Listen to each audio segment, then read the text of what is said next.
Hello guys, வணக்கம் and welcome back to சிறப்பு media 2.0. நான் உங்கள் உதய். இந்த வீடியோவில் நம்ம எதை பற்றி பார்க்க போகிறோம் அப்படின்னு பார்த்தீங்கன்னா, பிக் பாஸ் சீசன் 8ஓட 6வது வாரத்துக்கான 4வது நாளுக்கான காலை நேர ஓட்டிங் முடிவுகளை தான் இந்த வீடியோவில் முழுசாக பார்க்க போகிறோம். ஸோ இந்த வீடியோக்கு போகிறதுக்கு முன்னாடி நம்மளோட சேனலை சப்ஸ்கிரைப் பண்ணாதவங்க சப்ஸ்கிரைப் பண்ணி வச்சுக்கோங்க. பக்கத்தில் ஒரு பெல் ஐக்கான் இருக்கும், அதையும் ப்ரெஸ் பண்ணி ஹாலில் போட்டுக்கோங்க. அப்போ தான் நாங்கள் அப்டேட் பண்ணுற ஒவ்வொரு விஷயம் உங்களுக்கு நோட்டிஃபிகேஷனாக வந்து சேரும். அதுதான் இந்த வீடியோக்கு அட்லீஸ்ட் ஒரு 1000 லைக்கான எதிர்பார்க்குறோம். ஸோ ஒவ்வொரு வீடியோக்கும் மிகப்பெரிய ஒரு ஆதரவு தெரிவிக்கிறீங்க, இந்த வீடியோக்கும் தெரிவிப்பீங்க அப்படின்ற நம்பிக்கையோட இன்றைக்கு வீடியோ வந்து தொடங்குறேன். நம்பர் 1 பொசிஷனில் யார் இருக்காங்க அப்படின்னு பார்த்தீங்கன்னா, நம்மளுடைய சௌந்தர்யா அவர்கள் தான் வந்து இருந்துகிட்ருக்காங்க. அவங்க வாங்கிய ஓட்டுகளுடைய எண்ணிக்கை அப்படின்னு சொல்லி பார்க்கும்போது 60,026 ஓட்டுகளாகும். பர்சன்டேஜ் வைஸ் அப்படின்னு சொல்லி பார்க்கும்போது 23.21% நேற்று இரவு நேர முடிவின் போது வந்து இருந்தாங்க. பட் இப்போ வந்து பார்த்திங்க அப்படின்னா 22.15% வந்து இருந்துகிட்ருக்காங்க சௌந்தர்யா அவர்கள். சௌந்தர்யா அவர்கள் மற்ற கண்டஸ்டண்ட்டை விட ராக்கெட் வேகத்தில் வந்து ஓட்டிங்ஸை வாங்கிட்டு இருக்காங்க அப்படிங்கிறதுல மாற்று கருத்தே இல்லை. அண்ட் 20%க்கும் மேலான வாக்குகள் வாங்கியிருக்கிற முதல் ஒரே ஒரு கண்டஸ்டன்ட் இவங்களாக மட்டும்தான் வந்திருக்காங்க இந்த வாரத்தை பொறுத்தவரையிலும். 2வது பொசிஷனில் யார் இருக்காங்க அப்படின்னு பார்த்தீங்கன்னா, நம்முடைய ஜெப்ரி அவர்கள் தான் வந்து இருந்துகிட்ருக்காரு. அவர் வாங்கிய ஓட்டுகளுடைய எண்ணிக்கை அப்படின்னு சொல்லி பார்க்கும்போது 36,348 ஓட்டுகளாகும். பர்சன்டேஜ் வைஸ் அப்படின்னு சொல்லி பார்க்கும்போது 14.49% நேற்று இரவு நேர முடிவின் போது வந்துருந்தாங்க. பட் இப்போ வந்து பார்த்திங்க அப்படின்னா 13.41% வந்து இருந்துகிட்ருக்காரு நம்மளுடைய ஜெப்ரி அவர்கள். ஸோ ஜெப்ரியை பொறுத்தவரையிலையும் வாக்குகள் அப்படிங்கிறது வந்து குறைஞ்சிக்கிட்டே வந்துட்டுருக்கு.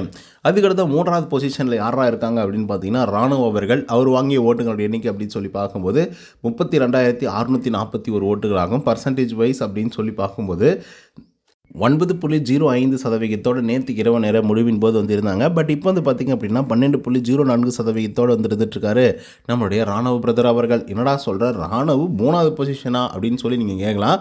உண்மையாகவே ராணுவ அவர்கள் தான் 3வது பொசிஷனை வந்து பிடிச்சி அட்டகாசம் பண்ணிகிட்ருக்காப்புல. மனசு வேறு லெவலில் பண்ணுறாரு. சொல்லப்போனால் ஜெப்ரி அவர்களே தாண்டறதுக்கான வாய்ப்புகள் இருக்குது. அதுக்கடுத்த 4th பொசிஷனில் நம்மளுடைய தீபக் அவர்கள் வந்து இருக்கார். அவர் வாங்கிய ஓட்டுகளுடைய எண்ணிக்கை 30,478 ஓட்டுகளாகும். பர்சன்டேஜ் வைஸ் அப்படின்னு சொல்லி பார்க்கும்போது 11.9% நேற்று இரவு நேர முடிவின் போது வந்திருந்தார். பட் இப்போ வந்து பார்த்திங்க அப்படின்னா 11.24% வந்து இருந்துகிட்ருக்காரு நம்மளுடைய தீபக் அவர்கள். ஸோ இவருக்கு வந்து நல்ல வாக்குகள்லாம் விழுந்திருந்தாலும் கூட ராணுவ அவர்கள் அடித்து தும்சம் பண்ணுறதுனால மற்றவங்களெல்லாம் வந்து கீழே அனுப்பிச்சிருக்காரு அப்படிங்கிறதுல மாற்று கருத்தே இல்லை.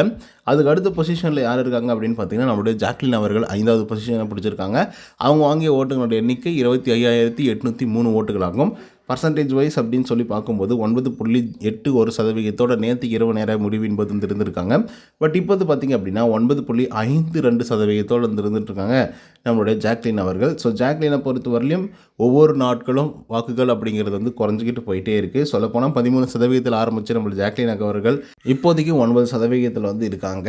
அதுக்கடுத்த யார் இருக்காங்க அப்படின்னு பார்த்தீங்கன்னா, நம்மளுடைய ரஞ்சித் அவர்கள் வந்து இருக்கார். 6வது பொசிஷனை வந்து பிடிச்சிருக்காப்புல. அவர் வாங்கிய ஓட்டுகளோட எண்ணிக்கை அப்படின்னு சொல்லி பார்க்கும்போது 20,762 ஓட்டுகளாகும். பர்சன்டேஜ் வைஸ் அப்படின்னு சொல்லி பார்க்கும்போது 7.88% நேற்று இரவு நேர முடிவின் போது வந்து இருந்தாங்க. பட் இப்போ வந்து பார்த்திங்க அப்படின்னா 7.66% வந்து இருந்துகிட்ருக்காரு நம்முடைய ரஞ்சித் அவர்கள்.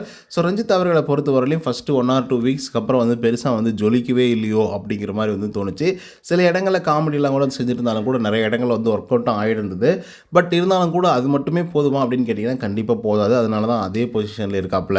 அதுக்கடுத்து 7வது பொசிஷனில் சத்யா அவர் வாங்கிய ஓட்டுகளோட எண்ணிக்கை கிட்டத்தட்ட 16,962 ஓட்டுகளாகும். பர்சன்டேஜ் வைஸ் அப்படின்னு சொல்லி பார்க்கும்போது 6.43% நேத்திக்கு இரவு நேர முடிவின் போது வந்திருந்தாங்க. பட் இப்போ வந்து பார்த்திங்க அப்படின்னா 6.26% வந்திருக்காரு நம்முடைய சத்யா அவர்கள். ஸோ சத்யாவை பொறுத்தவரையிலும் கூட வாக்குகள் அப்படிங்கிறது வந்து டே பை டே அப்படியே சின்ன சின்னதாக கொஞ்சம் கொஞ்சமாக குறைஞ்சிட்டு வந்துகிட்டே இருக்குது. எல்லாருக்குமே அப்படி தான் குறைஞ்சிட்ருக்கு ராணுவ தவிர்த்து. அதுக்கடுத்து 8வது பொசிஷனில் நம்மளுடைய தர்ஷிகா வந்திருக்காங்க. அவங்க வாங்கிய ஓட்டுகளோட எண்ணிக்கை 15,932 ஓட்டுகளாகும். பர்சன்டேஜ் வைஸ் அப்படின்னு சொல்லி பார்க்கும்போது 6.09% நேற்று இரவு நேர முடிவின் போது வந்திருந்தாங்க. பட் இப்போ வந்து பார்த்திங்க அப்படின்னா 5.88% வந்து இருந்துகிட்ருக்காங்க நம்மளுடைய தர்ஷிகா அவர்கள். ஸோ தர்ஷிகா வந்து நல்ல ஒரு வாக்குகள் அது மட்டும் தாண்டி வந்து நல்ல ஒரு பர்ஃபார்மர் தான். நிறைய இடங்களில் வந்து வேணுத்துக்குனே சில இடங்களில் வந்து பண்ணுறாங்களோ அப்படிங்கிற மாதிரிலாம் தோணாலும் கூட வாக்குகள் அப்படிங்கிறது வந்து சுத்தமாகவே இல்லை. மக்கள் வந்து பெருசாக வந்து இவங்களை ரெகனைஸே பண்ணலையோ அப்படிங்கிற மாதிரி வந்து இருக்குது. அதுக்கடுத்த 9வது பொசிஷனில் சாச்சனா அவர்கள் வந்து இருக்காங்க. அவங்க வாங்கிய ஓட்டுகளோட எண்ணிக்கை அப்படின்னு சொல்லி பார்க்கும்போது 8,768 ஓட்டுகளாகும். பர்சன்டேஜ் வைஸ் அப்படின்னு சொல்லி பார்க்கும்போது 3.37% நேற்றுக்கு இரவு நேர முடிவின் போது வந்து இருந்தாங்க. பட் இப்போ வந்து பார்த்திங்க அப்படின்னா 3.23% வந்து இருந்துகிட்ருக்காங்க சாச்சனா அவர்கள் இந்த வாரத்தில் ஒரு மெச்சூரான கேர்ளாக வந்து நடந்துக்கிறாங்க. சில இடங்களில் மட்டும் பேசுகிறாங்க, சில இடங்களில் அமைதியாகவே இருக்காங்க. அண்ட் அந்த கேரக்டருக்கு தகுந்த மாதிரி எல்லா நேரங்கள்லையும் அதே மாதிரி வந்து ட்ரை பண்ணுறாங்க. அதுக்கடுத்த 10வது பொசிஷனில் நம்முடைய சிவகுமார் அவர்கள் வந்து இருக்கார். அவர் வாங்கிய ஓட்டுகளோட எண்ணிக்கை அப்படின்னு சொல்லி பார்க்கும்போது 6622 ஓட்டுகளாகும். பர்சன்டேஜ் வைஸ் அப்படின்னு சொல்லி பார்க்கும்போது 2.42% நேற்றுக்கு இரவு நேர முடிவின் போது வந்து இருந்தார். பட் இப்போ வந்து பார்த்திங்க அப்படின்னா 2.44% வந்து இருந்துகிட்ருக்கார் நம்முடைய சிவகுமார் அவர்கள். ஸோ சிவகுமாரை பொறுத்தவரையிலையும் கொடுக்கக்கூடிய ஒவ்வொரு வேலையும் சிறப்பாக செய்யணும் அப்படின்னு நினைக்கக்கூடிய ஒரு ஆள் தான். ஸோ நேற்றுக்கு கூட வந்து ஒரு பக்காவான ஒரு வேலையை வந்து பார்த்துருந்தாப்புல. ஸோ அதை பற்றி நம்ம லேட்டராக வந்து டிஸ்கஸ் பண்ணலாம். அதுக்கடுத்த 11th பொசிஷனில் வர்ஷினி அவர்கள் வந்து இருக்காங்க. அவங்க வாங்கிய ஓட்டுகளோட எண்ணிக்கை அப்படின்னு சொல்லி பார்க்கும்போது 6269 ஓட்டுகளாகும். பர்சன்டேஜ் வைஸ் அப்படின்னு சொல்லி பார்க்கும்போது 2.31% இப்போதைக்கு வந்து இருந்துகிட்ருக்காங்க. அண்ட் நேற்றுக்கு இரவு நேரம் முடிவின் போது 2.28% வந்து இருந்துகிட்ருக்காங்க நம்மளுடைய வர்ஷினி அவர்கள். ஸோ வர்ஷினியை பொறுத்தவரை நல்ல பர்ஃபார்மன்ஸ் வந்து பண்ணிகிட்ருக்காங்க. நேற்றுக்கு கொஞ்சம் லிபரலாக ஸ்டூடெண்ட்டுக்கிட்ட இருந்தாங்களோ அப்படிங்கிற மாதிரி வந்து தோணுது. ஸோ இதனால் கண்டிப்பாக ரோஸ்ட் அவங்களுக்கு வந்து இருக்கும். அது தாண்டி யார் இருக்காங்க அப்படின்னு பார்த்திங்க அப்படின்னா நம்மளுடைய மஞ்சரி அவர்கள் 12வது பொசிஷனை வந்து பிடிச்சிருக்காங்க. அவங்க வாங்கிய ஓட்டுகளோட எண்ணிக்கை அப்படின்னு சொல்லி பார்க்கும்போது 5278 ஓட்டுகளாகும். பர்சன்டேஜ் வைஸ் அப்படின்னு சொல்லி பார்க்கும்போது 1.48% நேற்றுக்கு இரவு நேரம் முடிவின் போது வந்துருந்தாங்க. 1.95% இப்போதைக்கு வந்து இருந்துகிட்ருக்காங்க. ஒரு நல்ல பர்ஃபார்மர் தான், எந்த விதமான மாற்று கருத்துமே இல்லை. ஏன்னா பெருசாக சப்போர்ட்டிங்ஸ் அப்படிங்கிறது வந்து ரியா அவர்களுக்கு, அப்புறம் மஞ்சரி அவர்களுக்கு, அப்புறம் வர்ஷினி, ஸோ இவங்களுக்கெல்லாம் வந்து கிடைக்கவே இல்லையோ அப்படிங்கிற மாதிரி வந்து தோணுது. ஸோ இவங்களுக்கெல்லாம் வந்து கிடைச்சிது அப்படின்னா இன்னும் ஆட்டம் பயங்கரமாக சூடு பிடிக்கும் அப்படிங்கிறது தான். ஏன்னா பழைய கண்டஸ்டன்ட்லாம் வந்து பெருசாக எதுவுமே எதிர்பார்க்க முடியாது அவங்ககிட்டருந்து.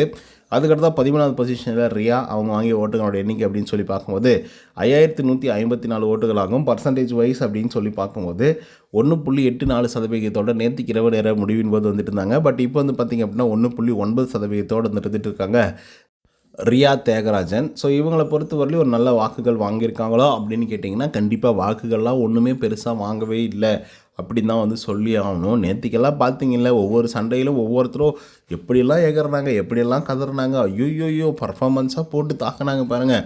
ஒரு இடத்துல கூட பெருசாக வந்து சிரிக்கிற மாதிரியே காமிச்சிக்கல ராணுவ தவிர்த்து. மற்றவங்கெல்லாம் அப்படி ஒரு பர்ஃபார்மன்ஸ். பவித்ராவெல்லாம் சொல்லவே தேவையில்லையே. அந்த ஃபஸ்ட்டு ப்ராங்கில் தான் பவித்ரா அவர்களே வந்து சிரித்து எல்லாருக்கிட்டையும் காட்டி விட்டாங்க. பட் இந்த ப்ராங்கை பொறுத்தவரையிலையும் அப்படிலாம் ஒன்றுமே நான் பண்ண மாட்டேன்னா அப்படின்னு சொல்லிட்டு அடி வெளுத்து போட்டாங்க. அந்தளவுக்கு வந்து பார்த்திங்கன்னா ப்ராங்க்கு பெரிய அளவில் வந்து வெற்றி அப்படின்னே வந்து சொல்லலாம். சரி, ஓகே, இப்போ let's make the discussion about the contestant சிவகுமாரை பற்றி நம்ம சொல்லணும் அப்படின்னு பார்த்தீங்கன்னா, நேற்றுக்கு எபிசோடோடைய முதல்ல வந்து மனுஷன் அவ்வளோ ஃப்ரெஷ்அப் ஆகிட்டு காலையிலே எல்லாரும் எந்திரிக்கிறதுக்கு முன்னாடி எந்திரிச்சு வெளியே வந்து அந்த கோடாரியை தூக்கிட்டு வந்து கட்டப்பா போஸ் எல்லாம் பயங்கரமாக கொடுத்து, அதுக்கப்புறம் பாகுபலி போஸ் ஒரு 2 கொடுத்து, ஸோ அந்த கேரக்டர் எவ்வளோ தூரம் நெயில்டிட்டாக பண்ண முடியுமோ அவ்வளோ தூரம் பக்காவாக வந்து பண்ணார் அப்படின்னே வந்து சொல்லப்போனால் எனக்கெல்லாம் பார்க்கும்போது எப்பேற்பட்ட வீட்டிலேருந்து வந்துருக்கிற ஒரு மனுஷன், ஆனால் ஒரு சின்ன கேரக்டருக்காக மெனக்கெட்டு காலையிலையும் நைட்டும் அவங்களுடைய ஓனருக்கு வந்து பார்த்திங்கன்னா நன்றி சொல்கிறதா இருக்கட்டும், இந்த ஸ்டூடெண்ட்ஸை வந்து நான் வந்து நல்லபடியாக பார்த்துப்பேன், அதுக்கு அடுத்தடுத்த லெவலுக்கு வந்து கொண்டு போவேன், வர்ஷினி மேடமை நல்லா பார்த்துப்பேன் அப்படின்னு சொல்கிறதா இருக்கட்டும், அந்த கேரக்டருக்குள்ளே வந்து பார்த்திங்கன்னா வாழ்கிறார் மனுஷன். அவ்வளோ சீக்கிரம் எழுந்து அது வந்து ஒரு நமஸ்கார் மாதிரி வந்து பார்த்திங்கன்னா பண்ணிகிட்ருக்காப்புல. ஸோ அதனால் அவருக்கான அப்ரிசியேஷன் வந்து கண்டிப்பாக கிடைச்சே ஆகணும். ஸோ அந்த ஒரு கேரக்டரை வந்து பார்த்திங்கன்னா அவ்வளோ தூரம் தூக்கி நிப்பாட்ட கண்டிப்பாக ஒரு ஆக்டர் அப்படின்ற ஒரு ஆள் வந்து தேவை. ஸோ அந்த ஒரு விஷயத்தை வந்து நம்மளுடைய சிவகுமார் செம்மையாக செய்கிறாரோ அப்படிங்கிற மாதிரி வந்து தோணுது. கண்டிப்பாக மற்றவங்கள விட கம்பேர் பண்ணும்போது எனக்கு. அதுக்கடுத்தா மஞ்சரி அண்ட் ரியா. ஸோ இவங்க வந்து நம்ம கம்பேரிட்டிவ்லி மற்ற கண்டஸ்டன்ட், அதாவது ஓல்டு கண்டஸ்டண்ட்டை விட கம்பேர் பண்ணும்போது பட்டுன்னு மூஞ்சில் அடிக்கக்கூடிய ஆட்கள், பட்டுன்னு மூஞ்சி முன்னாடி பேசக்கூடிய ஆட்கள். ஸோ இவங்களுக்கு ஒரு நல்ல வாய்ப்புகள் கிடச்சிது அப்படின்னா கண்டிப்பாக இனிவரும் காலங்களில் ஒரு பெரிய சண்டைகள், சம்பவங்கள் எல்லாம் இருக்கும் அப்படின்னு நான் நினைக்கிறேன். ஏன்னா நேற்றுக்கு வந்து அப்படியே வீடியோ பற்றி எரிஞ்சுது, எல்லாமே ஓகே, எல்லாம் பயங்கரமாக அடிச்சுக்கிட்டாங்க, வச்சுக்கிட்டாங்க, அப்படியே பேசிக்கிட்டாங்க. எண்ட் ஆஃப் தி டே அது வந்து என்னது, ஒரு சீக்ரெட் டாஸ்க்குன்னு வச்சுக்கோங்களேன். ஒரு டாஸ்க்கு இந்த மாதிரி நீங்கள் ஆக்ட் பண்ணணும் அப்படின்னு சொன்னால் மட்டும்தான் இவங்களுக்கு வந்து அந்த ஆக்டிங்கே வருது. அப்போ தான் வந்து எல்லாத்தையும் பண்ணணுமே வந்து நினைக்கிறாங்க. மற்றபடிக்கு ஓனாக ஒரு விஷயத்தை வந்து எடுத்து அதை வந்து ப்ரையாரிட்டைஸ் பண்ணி அதுக்கப்புறம் அதில் மூலிமா வந்து சண்டைகள் போட்டு கண்டென்ட்டை உருவாக்கலாம் அப்படிங்கிற ஒரு எண்ணம் சுத்தமாகவே யாருக்குமே கிடையாது அப்படின்னு தான் வந்து சொல்லி ஆகணும். பட் இப்போ ஓரளவுக்கு வந்து பரவாயில்லையோ, அதாவது இந்த சீக்ரெட் டாஸ்கில் அப்படிங்கிற மாதிரி வந்து தோணுது. ஸோ இதுக்கப்புறம் வரக்கூடிய காலங்களில் இதெல்லாமே ஒர்க் அவுட் ஆகாது. ஒவ்வொரு தடவையும் பிக் பாஸே வந்து ஒரு டாஸ்க்கை கொடுத்து சீக்ரெட் டாஸ்க்கு அப்படி இப்படின்னு கொடுத்து எல்லாரையும் வேலை வாங்கலாம் முடியாது. இவங்களாம் ஏதாவது வந்து பண்ணணும். எனக்கு தெரிஞ்சு இங்கே பண்ணக்கூடிய ஆட்களுக்கு இருக்கக்கூடிய தகுதி அப்படின்னு சொல்லி பார்க்கும்போது கண்டிப்பாக மஞ்சரி அப்புறம் ரியா இவங்க 2 பேருக்கு வந்து இருக்குது. ஸ்ட்ரெயிட் ஃபார்வர்டாக பேசுகிறாங்க, போல்டாக பேசுகிறாங்க, மற்ற கண்டஸ்டண்ட்டை பட்டு பட்டுன்னு கேள்வி கேட்குறாங்க. ஸோ அதனால் இவங்க இருந்தால் நல்லாயிருக்கும் அப்படிங்கிறது என்னுடைய கருத்து. ஸோ இதை பற்றின உங்களோட கருத்துக்கள் என்ன அப்படிங்கிறத கமெண்ட்டில் பதிவு பண்ணுங்கள். இந்த வீடியோ உங்களுக்கு வந்து பிடிச்சிருந்தா லைக் அண்ட் சப்ஸ்கிரைப் பண்ண மறந்துடாதீங்க. இன்னொரு தடவை சந்திங்க. Until then bye from Uday. நன்றி, வணக்கம்.